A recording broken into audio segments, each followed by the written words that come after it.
যদি একটি মানবিক বাংলাদেশ আমাদেরকে গড়ে তুলতে হয়,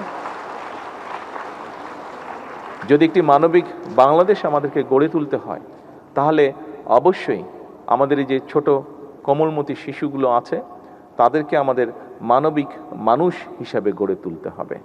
আমরা যদি মানবিক মানুষ হিসাবে তাদেরকে গড়ে তুলতে পারি, তাহলেই আমরা মানবিক বাংলাদেশ গড়ার ক্ষেত্রটি রচনা করতে পারব।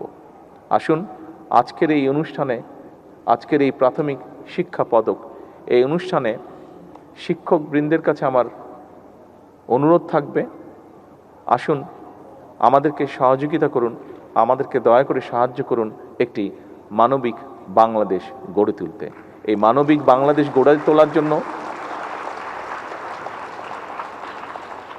এই মানবিক বাংলাদেশ গড়ে তোলার জন্য যেই সৈনিকদের দরকার, সেই সৈনিকরা কিন্তু আপনাদের কাছে আছে, আপনাদের সামনেই আছে। সেই সৈনিকদেরকে আপনারাই নিয়ন্ত্রণ করেন, সেই সৈনিকদেরকে আপনারাই গড়ে তোলার কারিগর।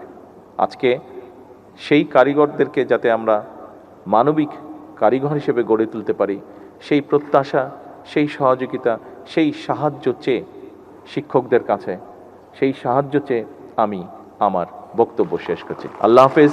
বাংলাদেশ জিন্দাবাদ।